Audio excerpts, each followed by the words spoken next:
Assalamualaikum warahmatullahi wabarakatuh. Bertemu lagi dengan Ibu Eka, tentunya dalam mata pelajaran sosiologi. Untuk pertemuan kali ini kita masih membahas bab yang sama, yaitu ilmu sosiologi untuk mengenal gejala sosial. Kalau ada yang ingat ya, kemarin kita sudah membahas mengenai pengertian dari ilmu sosiologi, ciri-ciri ilmu sosiologi, serta sejarahnya. Nah, sekarang kita akan melanjutkan ke pokok pembahasan yang berikutnya. Oke, pembahasan kali ini kita akan membahas mengenai teori sosiologi. Nah, apa sih teori sosiologi? Yang namanya teori berarti sesuatu yang dijadikan landasan atau dasar dalam menganalisis sesuatu fenomena sosial. Karena sosiologi berarti kita yang diamati adalah atau yang dianalisis itu adalah fenomena sosial, begitu ya. Nah, dalam penjelasan teori sosiologi ada beberapa tokoh nih yang menjelaskan mengenai teori sosiologi. Ada 5 tokoh. Nah, tokohnya siapa saja? Yang pertama ada Auguste Comte. Dia membahas mengenai 3 tahap perkembangan manusia. Kemudian ada Emile Durkheim, dia membahas mengenai keteraturan sosial. Yang ketiga ada Karl Marx, dia membahas mengenai perjuangan kelas dan aliansi. Kemudian ada Ferdinand Tönnies, dia menjelaskan mengenai Gemeinschaft dan Gesellschaft. Kemudian yang terakhir itu adalah Charles Wright Mills. Jadi dia membahas mengenai khayalan sosiologi. Nah, apa saja ini 3 tahap perkembangan manusia itu bagaimana dan keteraturan sosial itu seperti apa? Kita lanjutkan ke pembahasan berikutnya. Kita bahas satu-satu biar lebih jelas. Oke, yang pertama tokohnya adalah Auguste Comte ya. Dia menjelaskan mengenai 3 tahap perkembangan manusia. Jadi menurut Auguste Comte ini, tahap perkembangan manusia itu ada 3. Yang pertama tahap teologis, yang kedua metafisik, dan yang ketiga adalah positifis. Teologis, yang pertama dulu. Teologis itu apa sih? Teologis, mungkin ada yang pernah dengar kalau teologis berarti itu adalah sesuatu yang berhubungan dengan Tuhan atau ilmu yang berhubungan dengan Tuhan atau ilmu ketuhanan lah. Jadi kalau tahap teologis artinya apa? Berarti mempercayai kekuatan Tuhan atau kekuatan di luar manusia, begitu. Nah, dalam tahap teologis ini pun ada 3 tahapan lagi. Yang pertama fetisisme, politeisme, dan monoteisme. Apa fetisisme? Fetisisme itu mempercayai bahwa ada roh di dalam benda, atau mungkin kalian pernah dengar pas SMP ada aliran kepercayaan animisme dan dinamisme, artinya kepercayaan terhadap benda-benda yang memiliki jiwa. Kemudian kalau politeisme, apa sih politeisme itu? Politeisme itu mempercayai banyak Tuhan, artinya dia mempercayai dewa-dewa. Kayak di Hindu itu kan ada banyak dewa, kayak kalau kalian pernah lihat film Mahabharata ya, di situ ada banyak dewa-dewa. Nah, itu berarti dia menganut paham politeisme. Kemudian yang tahap ketiga itu ada monoteisme. Mono itu adalah satu, berarti mempercayai adanya satu Tuhan. Nah, satu Tuhan itu kayak kepercayaan kita ya sebagai umat muslim. Jadi kita percaya bahwa Tuhan itu adalah satu atau Tuhan itu adalah esa, begitu. Kemudian yang berikutnya ada tahap metafisik.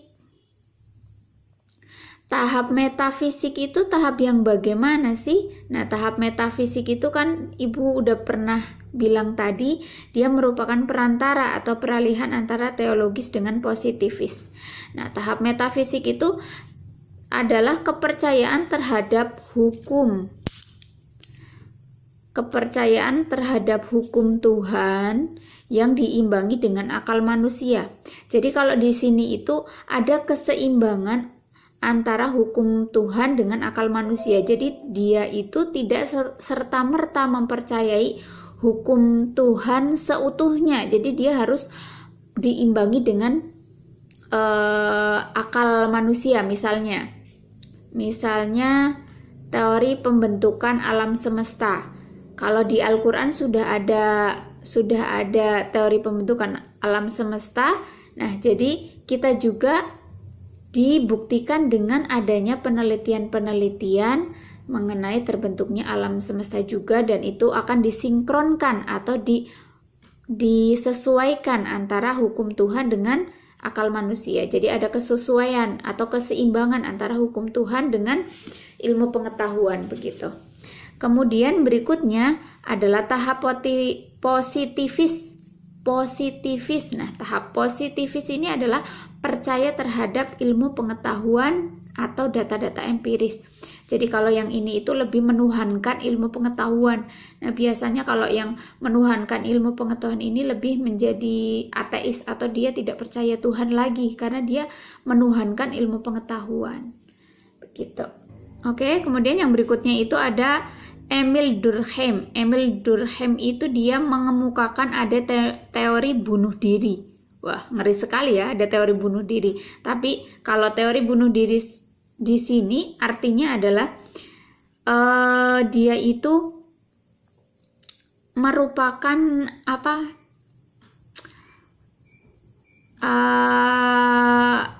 keseimbangan antara integrasi dengan bunuh diri. Jadi ada hubungan antara integrasi dengan bunuh diri.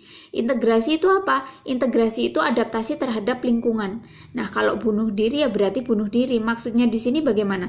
Di sini Ibu sudah menggambarkan ininya ya. Jadi kalau integrasinya tinggi berarti bunuh dirinya rendah. Jadi kalau dia bisa menyesuaikan terhadap lingkungan, jadi penyesuaian atau adaptasinya tinggi, dia tidak akan bunuh diri gitu maksudnya. Tapi kalau integrasinya rendah atau daya adaptasinya rendah, berarti dia tingkat bunuh dirinya akan menjadi lebih tinggi. Maksudnya bagaimana? Kalau intinya, kalau dia pandai beradaptasi, dia tidak akan bunuh diri. Tapi kalau dia tidak pandai beradaptasi terhadap lingkungan, dia menjadi stres, akhirnya bunuh diri. Nah, itu adalah teori yang dikemukakan oleh Emil Durkheim.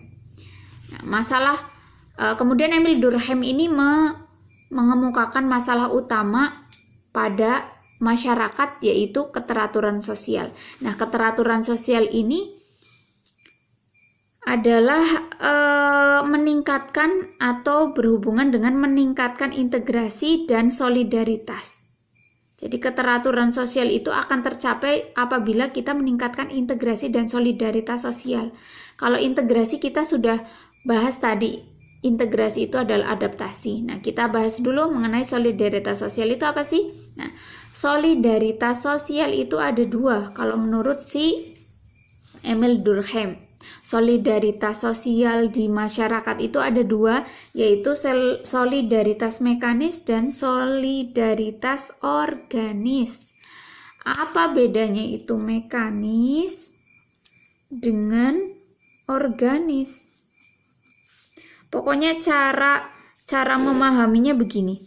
Kalau solidaritas mekanis ya, itu berarti berhubungan dengan kehidupan perdesaan. Tapi kalau solidaritas organis berarti dia berhubungan dengan perkotaan. Pokoknya kalau organis itu kota, mekanis itu desa, gitu saja.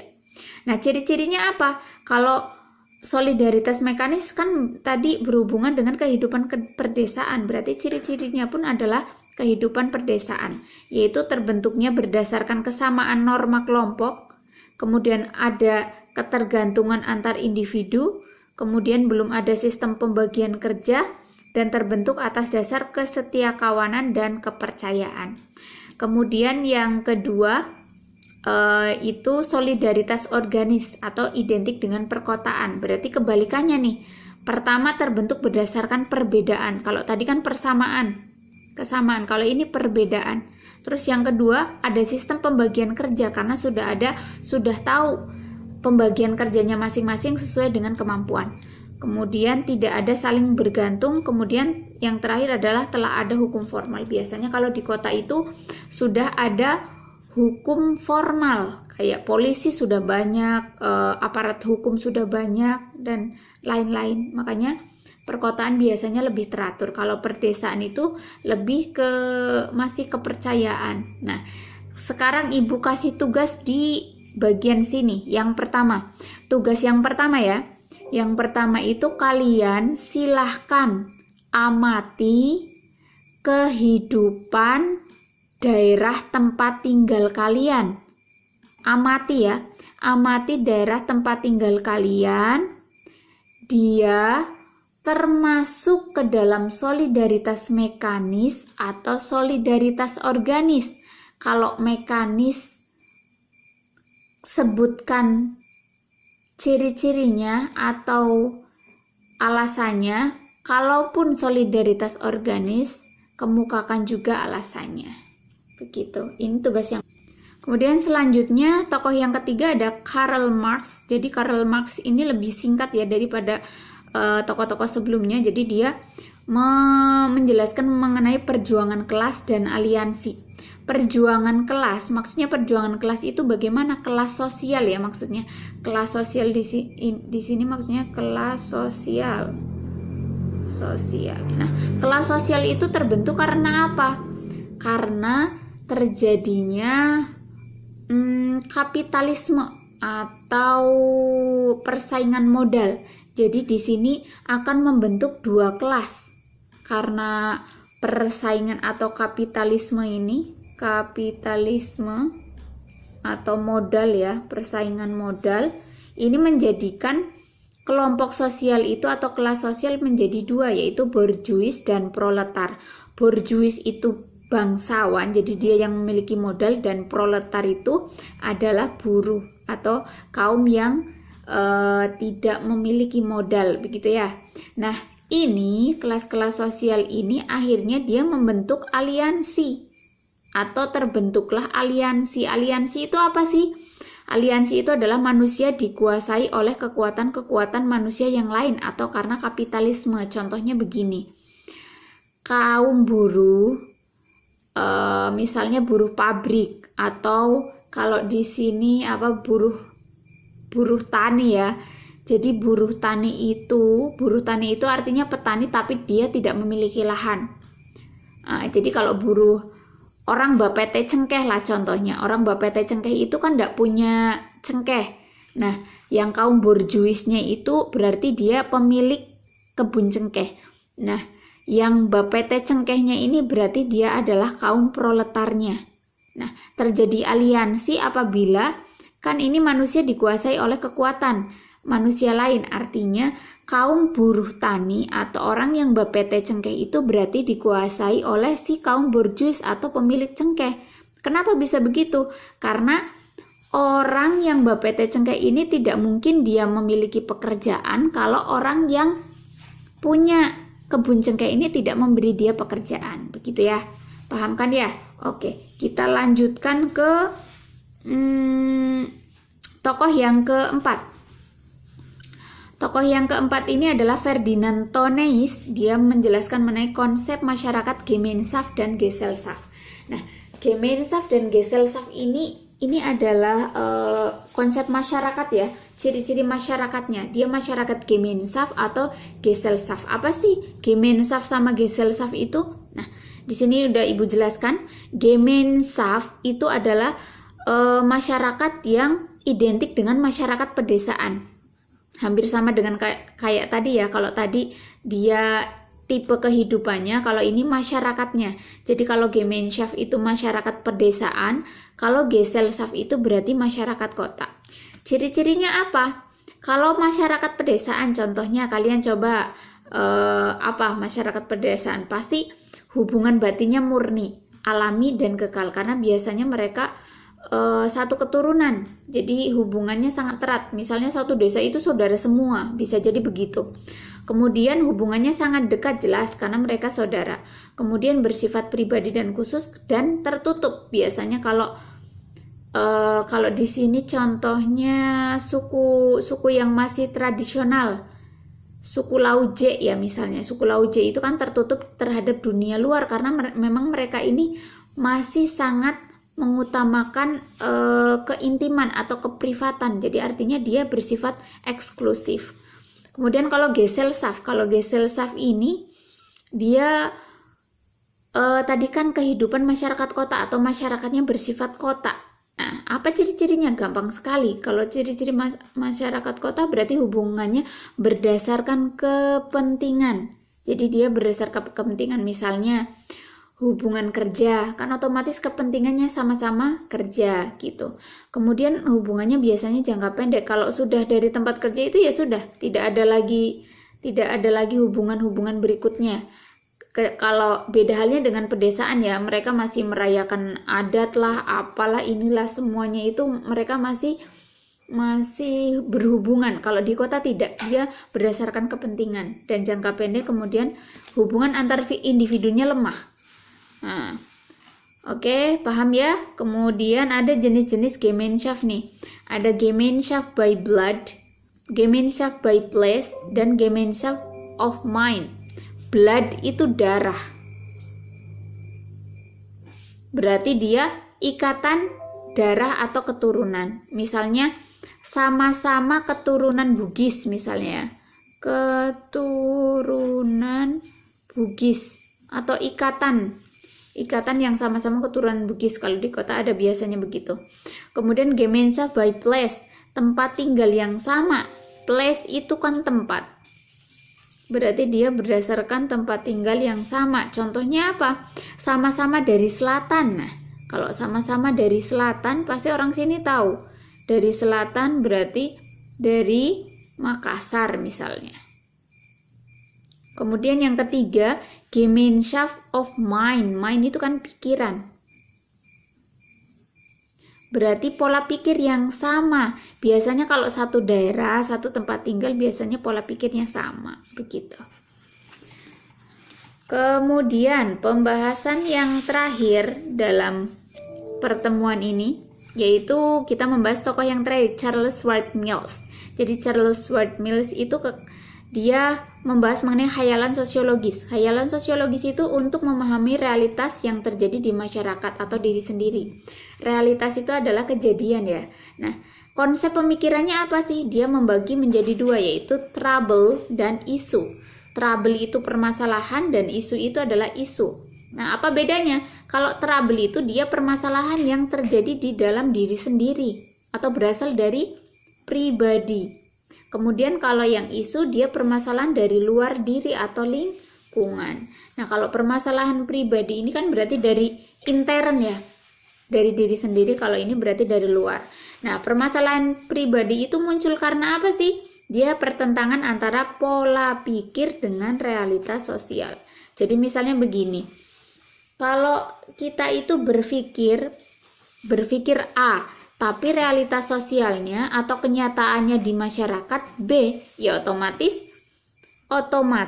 akan bertentangan. Begitu. Inilah yang menyebabkan permasalahan pribadi. Contohnya, kalian contoh ini ya, kalian malas. Dalam diri kalian itu pola pikirnya malas. Nah, sedangkan kalian hidup di zaman yang serba cepat. Nah, jadi akhirnya kalian tidak bisa menyesuaikan diri terhadap kehidupan sekarang. Akhirnya kalian menganggur, tidak punya kerja. Nah, itulah terjadi trouble atau permasalahan. Kayak kalian belajar. Kalian malas belajar, padahal di dalam kelas kalian itu semuanya rajin belajar. Akhirnya kalian sendiri yang malas ini ya jadi masalah. Jadi akhirnya dia tidak naik kelas atau dia tidak mendapat nilai yang bagus kayak teman-teman yang lainnya. Begitu. Nah, oke. Segitu saja penjelasan untuk kali ini. Nah, Ibu akan kasih tugas yang kedua. Tugas yang kedua ya. Tugas yang kedua ini berkaitan dengan Gemeinschaft dan Gesellschaft. Jadi kalian silahkan amati, sekali lagi amati masyarakat di daerah kalian. Nah, dia termasuk Gemeinschaft atau Gesellschaft. Berikan juga alasannya, kalau Gemeinschaft itu kenapa, kalau Gesellschaft kenapa. Nah, jadi tadi tugasnya ada dua ya. Yang pertama itu kalian amati kehidupan masyarakat daerah kalian, itu termasuk solidaritas mekanis atau solidaritas organis, kemudian kemukakan alasannya.